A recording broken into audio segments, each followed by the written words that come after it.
still play as much as they do. But you know, when you play someone who, you know, one of your friends play and they play just completely differently, you know, you get used to certain habits. Yeah, it could be a huge mix-up there. But here we are, game 1 with Klaatu Kobazco. I have never seen that Robin color. I feel is it the That's normal the blue one. That one's fresh. Anyways, female Robin's still the best Robin. Yeah, no, definitely. But that's pretty fresh. Klaatu playing half a character and gets 94%. What? And honestly, not like, how do I put it? Not surprised, fairly disappointed. I mean, up smash, spot dodge, forward smash. He should have saw it coming. Right. He could have actually punished it too, because I do know that, if I remember from what Klaatu told me, like up smash is not safe. Especially like that, like Wow, he canceled his spot dodge into forward smash right there. Wow, Klaatu playing so well right now. He's yeah, I don't know what Kobazco is going to be able to do here. Like, I don't know if he's like overwhelmed or maybe he's just like it's just like de-rusting himself from the matchup. Yeah. But like he literally looks like he doesn't know what's going on. I have not seen like, you know, I just haven't seen him play in a while, but this looks like pre-patch Olimar. Yeah, it definitely does. Like, he's playing so well, and I wouldn't put it past double for that. That was cool. Didn't quite get the kill though. Double arc fire into up air. It's definitely going to be what Kobazco's looking for. Is going to be a lot of these arc fire ledge trap setups, and just like there. Yep. And Klaatu did a good job avoiding it at first, but kind of missed it there. And good awareness from Klaatu, knowing that he had a fully charged Goron there. Double up air coming out. Oh no, 52 damage there. Wow. I don't know if the down smash hit there. It kind of looked like it did, but that would actually be really crazy if that worked. Kobazco actually doing a good job keeping up at this point forward, but you know, Klaatu with the big advantage state right now. You know, all it takes is pretty much one option. That was very clean.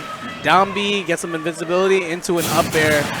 He is actually using so many kind of little bait tools to get these punishes off. Like you were saying earlier, he did forward smash, spot dodge up smash or something like that.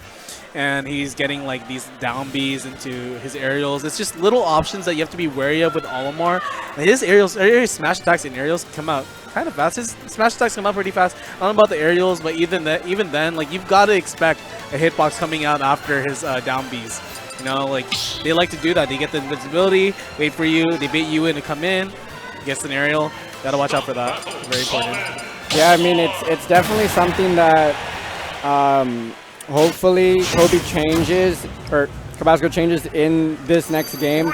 I mean, I feel like the way that he's playing, he's setting himself up to be in a disadvantaged state. I mean, I know that's kind of how Robin plays. You want to play from like a distance. Yeah. But I feel like just the way that Robin is, you kind of can't do that. I mean, like you're going against Olimar, you know, like you can get your 0 to 80 in no time. Right.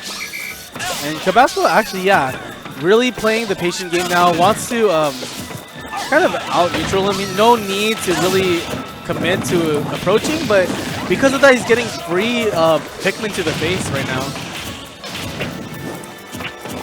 Yeah, it's just looking like, I mean, it's right now, Kobe's definitely playing with the lead, which is good. I mean, it is going to be a little hard for Klaatu to kind of like, I wouldn't say get in because of Levin Sword, but it's going to take some time, right? Like, once Levin Sword's gone, I mean, Kobazco pretty much doesn't have too many options to like get in, or to wall him out. Right. Because there are like Arc Fire, you have red Pikmin. Arc Thunder or Thunder, you have yellow Pikmin. And then just like the different angles of where they come at, like it definitely does hit a lot of Robin's blind spots. Ooh, the forward throw. Forward throw. Nice DI mix up and then the down air taking a stock. Klaatu actually doing some really good things there. He got him into that situation to begin with because he read a jump from Kobazco and immediately went for an up air and kept his advantage state from there going forward. So, you know, noticing these little habits like when they're jumping and stuff is so beneficial. And if you've got a refined advantage state like Klaatu does, you can get a lot out of it. Yeah, and it looks like whenever, at least from what I've noticed, like when Kobazco definitely has Thor on, he's not really like using it in a way where it covers like for instance like a ledge trap option, or like pretty much just covering whatever Klaatu is gonna do. He kind of just throws at the Thoron like that right there, which I don't see what kind of like the goal is for that. I mean, if you're not gonna do anything, you're playing Robin, you know, like you're wasting your charges, and then you get book out of it. But at the end of the day, you're going to get another projectile character too. What? Is that the range of the move, or was there an extension of the hitbox? So the down smash has sparks. I definitely know, like on the ground, like if you're within a certain distance, it definitely hits. That was crazy. Gets the conversion, 33%. Makes you wonder why he wasn't playing in his face earlier, because he got a lot out of that. But you know, I think this is what Kobazco is starting to realize, though. He's kind of losing this long distance game, you know. Yeah, I think he's just kind of a little scared about like actually trying to box Olimar, like kind of like on the ground and in like close to close in the air, solely because of just like your air to airs, right? Like when you have Olimar, like when you fighting purple Pikmin, like it's gonna hurt, right? And like it sends him really far. And I feel like maybe he's just kind of like scared of not benefiting from the trade. That was good. Yeah, you're right about that. And it looks like he's getting so much from playing close quarters now. You kind of think about it, like, you know, you have a good disc point. Why not use it? And wow, the downer there. Yeah, even game. Yeah, I'm definitely liking what Kobazco is doing, like changing the way that he's trying to approach and getting in. He has a Thoron this time. Let's see if he uses it. Yep. He sees the percentages too. He's like, you know, I'm at 0. What are you gonna do? Yeah, this is kind of like what he should have been doing. He lost the Thoron there because he tried to wave bounce it. End up getting hit by the purple Pikmin. But this is, and there it is, kind of where he needs to like go back in there. You know, like he's not. He's trying to camp him out, and now he's lost the lead. So I want to see. Still committing to this long distance play, and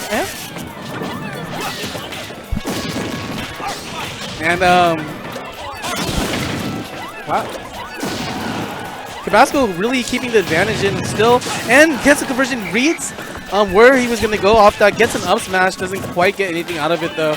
Really close game right now. Kobazco opting to camp any situation where he has a percentage advantage here. I mean, that's the game he wants to play, and ultimately that's the game he wins. Klaatu SDing. It looked like a directional air dodge off stage into some other sadness. I have to guess, because we didn't even see an up B come out by him.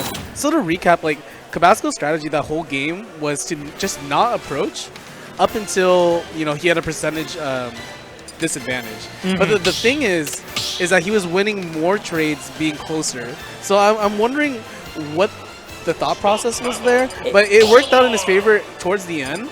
But at the very least, you're approaching your approach options. You're mixing that up, but you know, it's funny when you say that, because like that's actually a conversation Sho and I had like almost a year ago, where like sometimes players aren't aware what part of the game they're actually winning at, because they're not used to that being their strong suit, right? Like a Robin isn't used to winning boxing, so he's just avoiding that situation. Right. But like if that's where he's coming out on top, sometimes you have to be able to look beyond that. And just look at that. Like he's applied so much pressure using these aerials and arc fire. It's not something you can do when you're across the stage.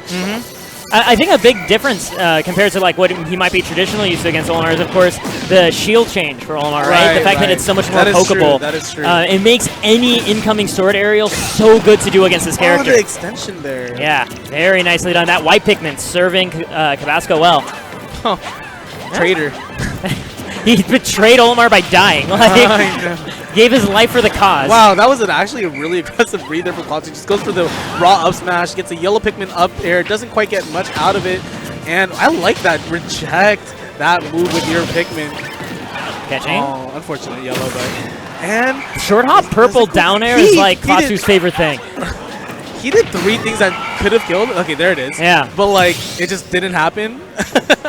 But there it is. Klaatu with a really sizable lead here. Does not have to quite commit to an approach as, you know, Kobazco is comfortable with. Kobazco's chance. The Pikmin get in the way.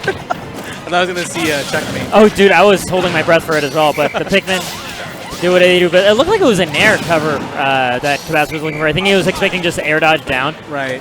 And Kobazco not getting anything off that. The roll. Yeah, see, Klaatu's just doing a better job. A nice little delay before the down smash, too, right? Yeah. There's a little spot after stopping running, and that's when Klaatu dropped his shield. That was good. Yeah. Because it's like, I can understand why Klaatu wouldn't want to be in the air much in this matchup. Like, not even the air-to-air, but it's also a little bit harder to deal with projectiles when you don't have a shield at your back. And then on top of that, just like landing at the end of the day is also a big challenge for Olimar. So it's, I can see why he's trying to stay as grounded as possible. Arcfire? Okay, nice. I love what Klaatu did there. Parry at the end when that hit might have been able to poke through the shield. Who knows? Yeah, I mean, the fact that he waited just that little bit too, right? Wow, that another level right now. And tries to read a jump there, doesn't quite get it. Keep it. Let's see what he does here.